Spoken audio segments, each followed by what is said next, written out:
Здравейте! В хубавата Елена не става въпрос за Троя. Няма митични обсади, няма дървени коне, само планини, тишина и въздух, който мирише на бор и спокойствие. Тук никой не води войни заради красота, даже не спорят за паркоместа. Град, в който всички се познават. Град, в който нищо не се случва. Или поне така изглежда от високо. Хората обичат да вярват, че красивите места раждат красиви истории. Аз обаче имам други наблюдения.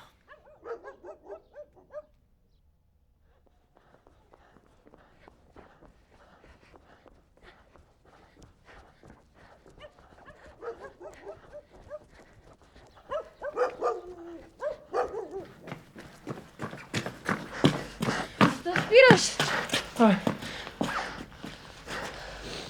Остава. Май не е добра идея. Ти си бил с раница през цялото време.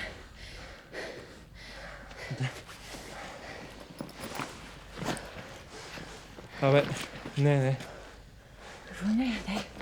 Не е добра идея. Не. Дай ми чанста. Ами ако ни хванат? Кой ще ни хване? Ако пуснат кучета, ме е страх от кучета. Каляне, дай чанста.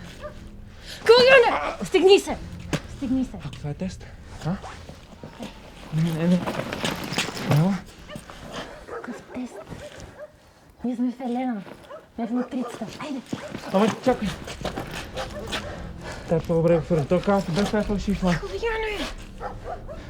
Какво ти става? Айде!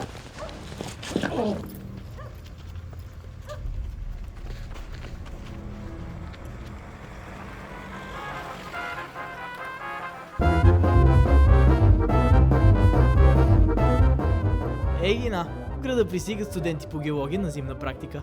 Дошли са да изследват камъни. Добър вечер! От град Елена! Партито е на Маркс, настроението е на Маркс! И очевидно да тестват алкохолния си толеранс. Абе, кон! Чакай! Пименушки! Знаете ли, че Александрина всъщност не е... Без повече камъни. Душко, не сме се събрали да слушаме за камъни. Целмете са!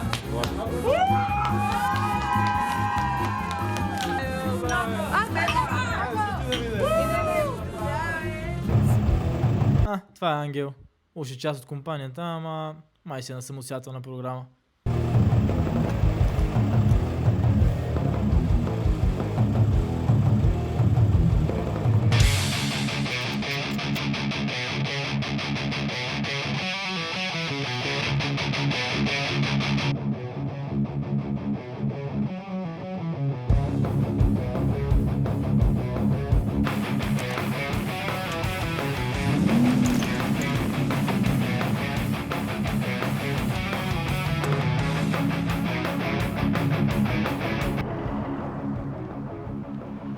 Ангел е вихър от смелост и интуиция. Дързък, импулсивен, проницателен. Човек със свръхчувствителен усет към невидимото и с почти пророческо шесто чувство, което го води през хаоса на света. За него граници няма. Има само хоризонти. Той взима велики решения на ръба на разума. Залага на сърцето си, действа спонтанно, директно и... Забравете какво казах преди малко.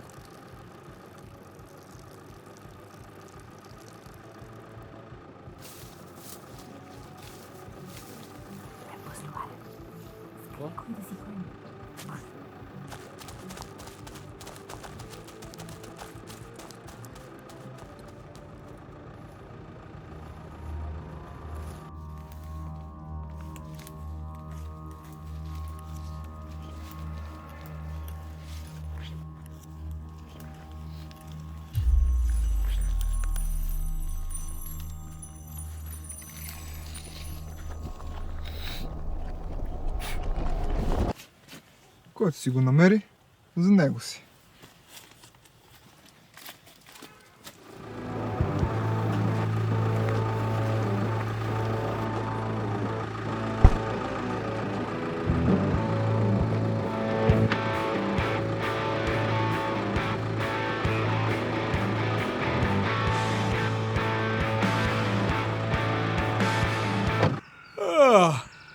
Добро утро.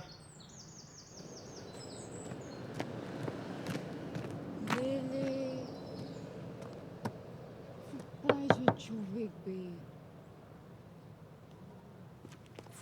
Майко.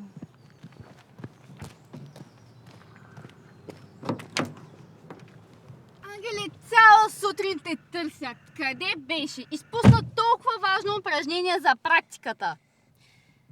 Спах? Тук в колата ли бе? Да. Аз отидох до хотела, вече беше заключила. И защо не ми се обади? Кажи сега какво искаш. Не се обаждаш, не пишеш, нямате никакъв. Извинявай, че те питам как си, що си.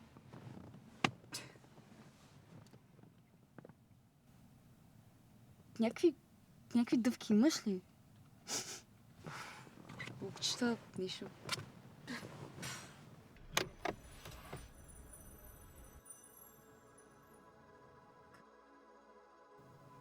Какво е това?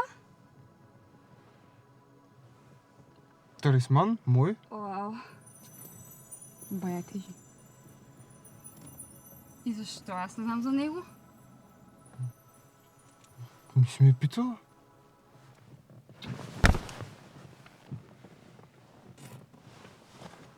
Вау. Ако истински, е доста голяма находка. Какви комплименти. Голяма находка. То хубаво талисман. Ама, мой човек. Нещата не са такива, каквито изглеждат. Работи. Намираме се пред дома на възрастна жена от град Елена, където по-рано днес беше открито нейното тяло. Според полицията смъртта е настъпила вследствие на силен удар по главата с тежък и грапав предмет, но оръжието на престъплението все още не е открито. Любопитна подробност от разследването е, че възрастната жена е колекционирала необработени камъни и минерали, като един камък от нейната колекция липсва. Сега, доколко това има отношение към самото престъпление, предстои да разберем.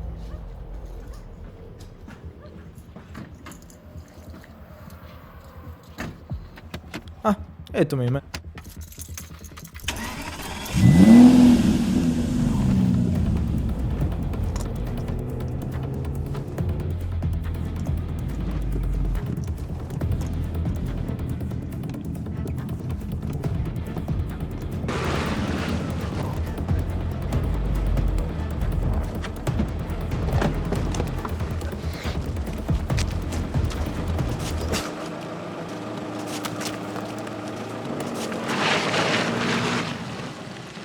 Яд ме!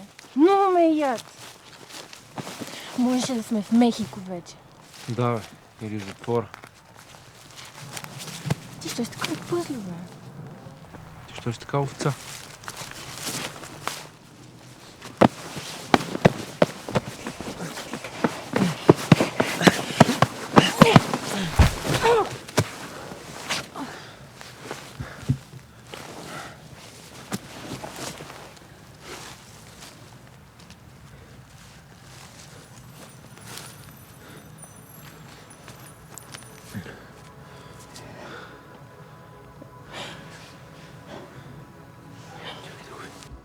Това е втори шанс.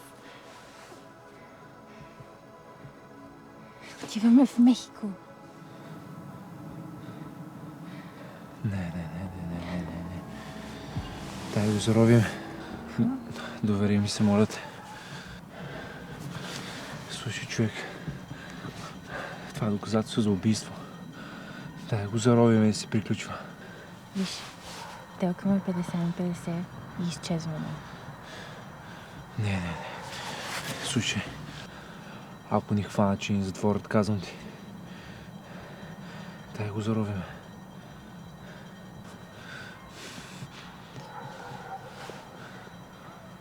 Окей. Да. Окей. Айде. Айде го заровим. Да. Чакай.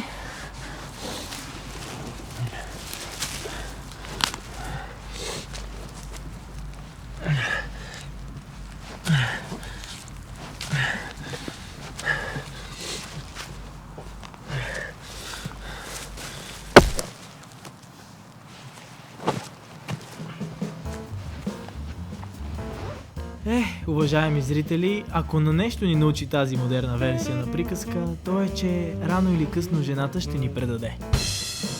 Не, пулката е друга. Ако искаш да свършиш нещо в този свят, по-добре го направи сам. Хубаво, добре. И така става.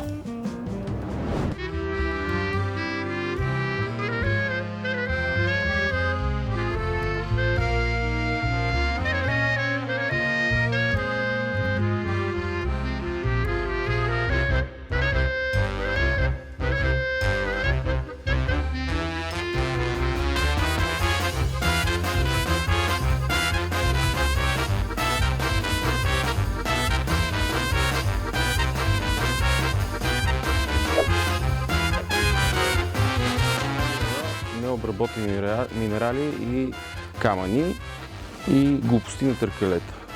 И така нататък. Човека, пие вода! Искам да оставиш колко намерят. Чуваш ли? Колко? Аз те обичам, нищо си. Нещо май забравяме, а? Окей, извинявам се.